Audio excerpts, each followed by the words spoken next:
पिछली क्लास में हमने सावरत को किस तरह सरल रेखा में और वक्र रेखा में हम जोड़ेंगे हमने ये देखा। आज हम शब्दों में सावरत का उपयोग हम कैसे करते हैं अब हम ये देखेंगे। सावरत में या सावरत के साथ बनने वाले शब्द जो प्रारंभ में और अंत में सा होते हैं उन शब्दों का आज हम निर्माण करेंगे। सबसे पहले हम देखते हैं कि शरबत शब्द, शरबत, शरबत में रा ऊर्ध्वगामी रा है, सा व्रत के रूप में आएगा, बा और ता। अब हम देखते हैं तो शरबत को हमने जोड़ा, शरबत हमारा हुआ। अब हम देखते हैं सरगम। सरगम में सावरत, अब चूंकि स र ग, अब गा के पहले यदि रा आता है तो अधोगामी रा जोड़ने में सुविधा होगी, इसलिए हम यहाँ अधोगामी रा का उपयोग करेंगे। सरगम, शरबत, सरगम। शलजम, इसमें ला नीचे से ऊपर हम ऊर्ध्वगामी ला का उपयोग करेंगे। देखिए अब कैसे, सल ज। उसके बाद हम देखते हैं कि सा को हम अब मध्य में यदि लेते हैं तो हम कैसे जोड़ें। जैसे शब्द है नाश्ता, नाश्ता शब्द, तो ना, क्योंकि अब इनके साथ में जो हमने पूर्व में पढ़ा है रेखा स्थिति, रेखा स्थिति का हमें पालन करना पड़ेगा। यदि पहले स्थान की मात्रा है तो लाइन के ऊपर लेंगे, दूसरे स्थान की मात्रा है तो उसको हम लाइन पर लेंगे, और यदि तीसरे स्थान की मात्रा आती है तो उसे हम लाइन काटते हुए बनाएंगे। तो यहाँ हम देखते हैं नाश्ता शब्द, नाश्ता शब्द जो है इसमें रेखा स्थिति के दृष्टि से देखा जाए तो नाश्ता शब्द पहले स्थान का शब्द है। अब यहाँ नाश्ता को हम रेखा स्थिति देखेंगे तो ये तो समझ में आ गया कि यह संकेत हमारे जो लाइन है इससे 4 मिलीमीटर ऊपर बनना चाहिए। प्रथम अधोगामी या प्रथम ऊर्ध्वगामी जो संकेत होता है वो लाइन से ऊपर बनता है, और अग्रगामी जो है इन संकेतों के या इन अक्षरों के हिसाब से अग्रगामी संकेत बनते हैं। तो नाश्ता, ना जो है यहाँ अग्रगामी है, इसलिए ना सिर्फ हम ना की मात्रा का उपयोग करेंगे। यहाँ पर ना इन्हें बता दिया हमें कि ये पहले स्थान का शब्द है, तो हमने पहले स्थान का शब्द है, इतना तय हो गया कि ये लाइन के ऊपर बनेगा। लाइन के कितने ऊपर बनेगा तो इसमें हम देखते हैं ना अग्रगामी है, ये नहीं बता पाएगा कि कितनी ऊपर बनना है। शा, सा चूंकि अब व्रत के रूप में हम ले रहे हैं तो अब हम देखते हैं यहाँ आ रहा है ता, तो ता हमारा अधोगामी है।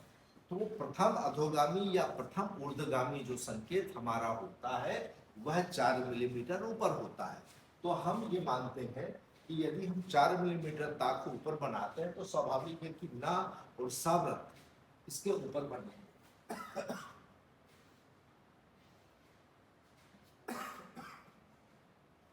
यह वो हमारा नाश्ता शब्द। रेखा स्थिति की दृष्टि से देखें ये ता हमारा 4 मिलीमीटर ऊपर है। जब आगे चल के हम पढ़ते हैं, आगे जब डिक्टेशन में पहुंचते हैं तो इन मात्राओं का हम लोप कर देते हैं, क्योंकि मात्राओं का लोप नहीं करेंगे तो हम सारी मात्राओं को एक साथ बना भी नहीं सकते। जब हम डिक्टेशन की स्पीड पे आते हैं तो मात्राओं का लोप करना स्वाभाविक हो जाता है। अब दूसरा शब्द यदि हम देखते हैं तो इसमें देखें अवशेष। अब यदि मान लीजिए ये शब्द है हमारा अवशेष,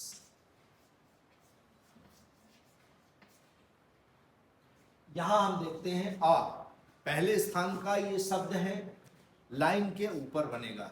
ये तो तय हो गया कि प्रथम स्थान का ये शब्द है। अब तो ये हमें प्रथम ऊर्ध्वगामी या प्रथम अधोगामी 4 मिलीमीटर ऊपर बनता है। तो यहाँ आ स्वर के रूप में है, वाह यहाँ पर ऊर्ध्वगामी है तो ये वाह हमारा 4 मिलीमीटर ऊपर बनेगा।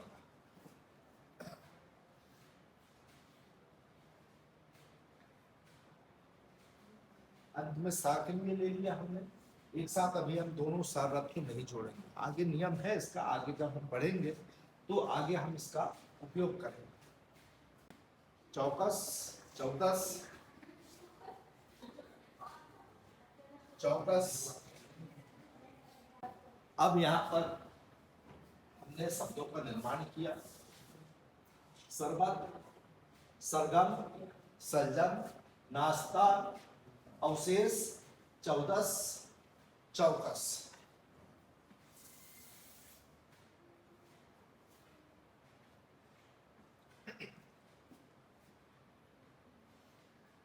सतीश, सावरत, ता और ये सावरत लगाया। अब यहाँ पर जो मात्रा हम लगाते हैं, पहले जो हमारा नियम रहा है, अभी हम सावरत की मात्रा नहीं देख रहे हैं, हम सिर्फ मात्राओं जो मूल व्यंजन हमारा है उसकी मात्रा को हम देखते हैं। तो सतीश शब्द यदि है तो सतीश, तो ये सावरत, ये ता, ये ती की मात्रा, ता की मात्रा, ता के दाहिने पार्ट्स को तीसरे स्थान में आई ता की मात्रा, और ये हमने सावरत के रूप में लिया सतीश। अब हम लिखते हैं, मान लीजिए हमारे पास शब्द है समोसा, तो ये सावरत माँ और ये अंत में सा जब आता है तो उसके साथ मात्रा कोई है तो उसे हम पूरा सा समोसा। सरकार, सरकार, गिलास, ला और ये सारा, ये तीसरे स्थान का शब्द है, लाइन काट के बनेगा तो ये हमारा गिलास। अब एक शब्द आता है हमारा किसमिस। किसमिस की बात यदि हम करते हैं तो यहां पर का, सावरत और ये मध्य में सावरत आ रहा है, तो यहां पर का की मात्रा, चूंकि हमारा नियम जो कहता है यदि पूर्व नियम की बात करते हैं तो का की मात्रा सा के बाएं पार्श्व के तीसरे स्थान में जाना चाहिए, बा के तीसरे स्थान की मात्रा सा के बाएं पार्श्व के तीसरे स्थान में जाना चाहिए। लेकिन यहाँ पर हमारा जो सा है अब व्रत के रूप में है, तो व्रत का कोई स्थान होता नहीं है, इसलिए का की मात्रा जहाँ के वहीं तीसरे स्थान पे लगाएंगे और माँ की मात्रा जहाँ के वहीं तीसरे स्थान पे लगाएंगे। ये शब्द हुआ हमारा किसमिस। अब हम देखते हैं, अभी हमने मध्य में जोड़ा, हमने प्रारंभ में जोड़ा और अंत में हमने सा जोड़ा। अब हम मात्राओं को देखते हैं कि यदि सावरत की मात्रा सा के साथ कोई मात्रा आती है तो उन मात्राओं को हम कैसे लगाते हैं। तो सा की जो मात्रा आती है, जिस संकेत में आपका सा व्रत के रूप में जोड़ा जाता है, उस संकेत के बाएं पार्श्व में हम सा व्रत की मात्राओं को लगाते हैं। सा व्रत की मात्रा को हम लगाते हैं। जैसे हमने देखा कि सा में आ की मात्रा है, तो सा में आ की मात्रा है तो हमने मात्रा को, सा व्रत की मात्रा को हमने लगा दिया रा के बाएं पार्श्व में। पहले स्थान पर पहले स्थान की मात्रा है तो पहले स्थान पर, दूसरे स्थान की मात्रा है तो दूसरे स्थान पर, तीसरे स्थान की मात्रा है तो तीसरे स्थान पर। यह हमने कहा ये सात। यदि दूसरे स्थान की मात्रा होती तो यह हो जाता सोर। ठीक है, यदि बात करते हैं, यह हुआ आपका सात, यह हुआ सोर और यह हुआ आपका सूर। सार, सोर, सूर। आ की मात्रा है तो लाइन के ऊपर, ओ की मात्रा है तो लाइन पर, और टू की मात्रा है तो लाइन काट के ऊपर। और सा व्रत की मात्रा जिस संकेत में जुड़ा है उसके बाएं पार्श्व में अपने नियम के अनुसार लगाते हैं। अब हमने डैश वाली मात्राओं को देखे, अब हम बिंदु वाली मात्रा को देखते हैं। मान लीजिए हमने बिंदु वाली मात्रा यदि हमने लगा दी सा व्रत के साथ, ये बाएं पार्श्व में पहले स्थान पर, ये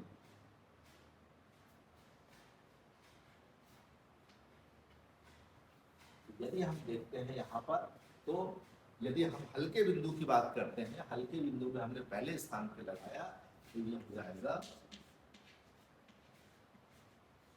सैर,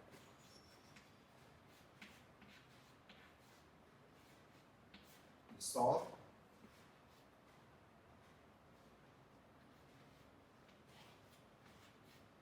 हल्के बिंदु में आई, औ और ई हम पढ़ते हैं हल्के बिंदु के द्वारा।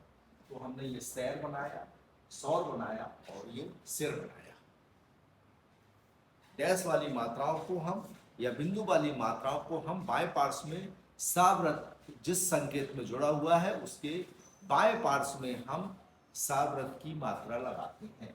दाहिने पार्श्व में जो मात्रा लगेगी जिस संकेत में, जैसे हमने उदाहरण के लिए बात करते हैं ये सारा, सा की मात्रा बाएं पार्श्व में गई और रा की मात्रा दाहिने पार्श्व में आएगी, तो यह हुआ सारा। यदि हम लिखते हैं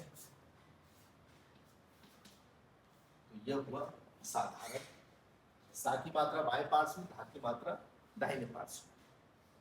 तो मात्राओं का जो स्थान है पुराने नियमों का पालन करेंगी ये सारी मात्राएं। सिर्फ इतना परिवर्तन है इसमें कि सावृत की मात्राएं जिस संकेत में जुड़ा है उसके बाएं पार्श्व में जुड़ेंगी मात्राएं। यदि अब आप कहेंगे कि इसमें स्वर कहां लगाएंगे, यदि कोई भी स्वर की बात आती है तो हम जो छोटा आ या बड़ा आ यदि प्रारंभ में आता है, जैसे हम बात करते हैं कि जो ये आसमान, आसमान, आसमान की बात करते हैं तो ये तो तय हो गया कि कौन से स्थान का है, ये पहले स्थान का शब्द है। तो पहले स्थान के शब्द कहाँ बनते हैं, लाइन के ऊपर बनेंगे, ये भी तय हो गया। अब हम बात करते हैं आ। यदि सावृत के पहले छोटा आ या बड़ा आ होता है तो वहां प्रारंभ में हम एक छोटा सा डैश निकाल देते हैं, उसके द्वारा अस या आस पढ़ा जाता है। आसमान की बात करते हैं, ये डैश निकाल के हमने अस या आस पढ़ लिया, ये सावृत के साथ, और ये माँ की मात्रा ये आ गई आपकी दाहिने पार्श्व में, तो ये शब्द हुआ हमारा आसमान। अब हम इस आसमान के द्वारा हम यहां पर असमान भी पढ़ सकते हैं। असमान वाक्य के अनुसार पढ़ा जाता है, आसमान है असमान है, जो पढ़ना हम वो पढ़ सकते हैं।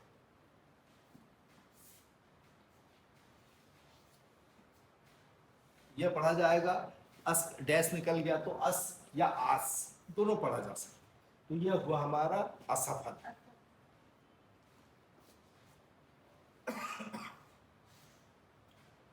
अस्यास अस्तबल पहले स्थान का है, लाइन के ऊपर बना, ये बा आधा ऊपर आधा नीचे रहेगा, क्योंकि ता को हमने 4 मिलीमीटर ऊपर बनाया है। 8 मिलीमीटर का हमारा कोई भी संकेत होता है तो हमने उसको ये ऊपर बनाया है।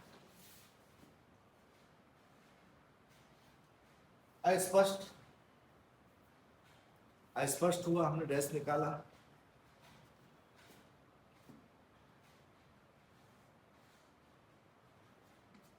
असमानता,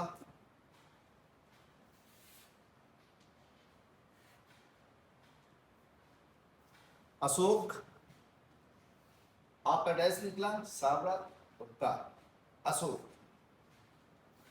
अब हम देखते हैं ये शब्द है, सावरत की भी मात्रा है इसमें, ये डैश निकाला, अस या आस, असक अस हो गया, लेकिन लाइन के ऊपर है तो आ स और का। अब यदि हमने यहां मात्रा लगा दी, इसमें लगा दी, तो ये शब्द हो गया आशिकी। ठीक है, देख लीजिए,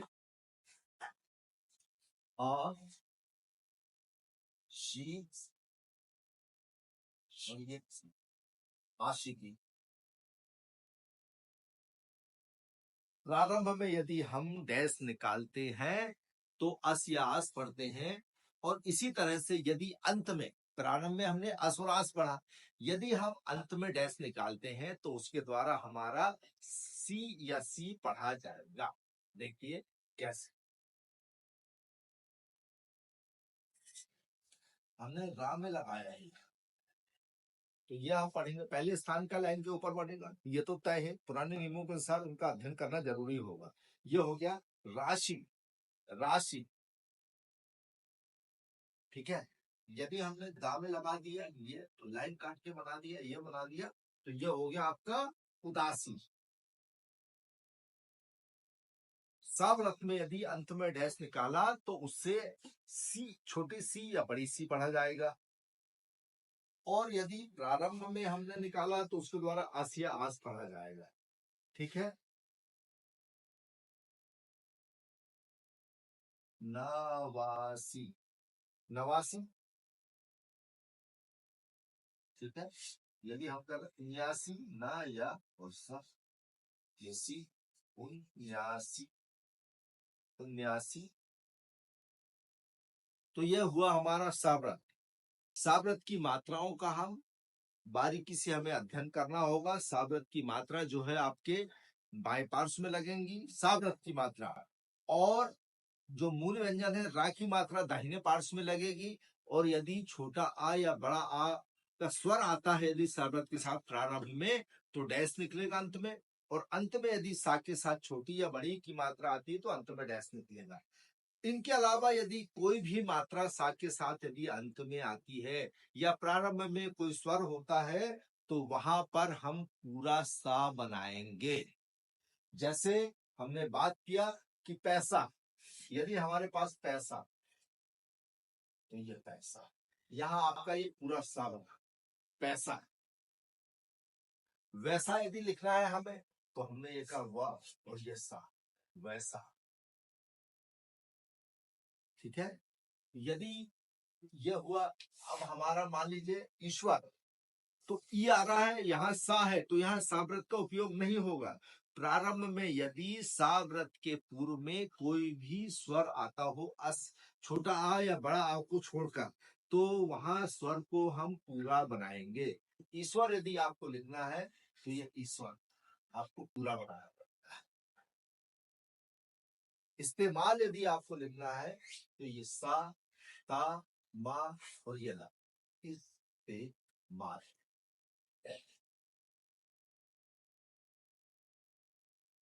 यदि अंत में सा के साथ मात्रा छोटी सी या बड़ी सी आती है तो साव्रत में डैश निकलेगा। अदरवाइज वहां पर हम पूरा सा का उपयोग करेंगे। और यदि कोई स्वर आता है छोटा आ या बड़ा आ को छोड़कर, तो वहां भी हम पूरा सा बनाएंगे। तो ये साव्रत आपका पूरा हुआ। इसका नियमित अध्ययन जरूरी है। जितने शब्द बनाए गए हैं और अभ्यास पुस्तिका को देखकर साव्रत से रिलेटेड शब्दों का अभ्यास करें। Okay, thank you.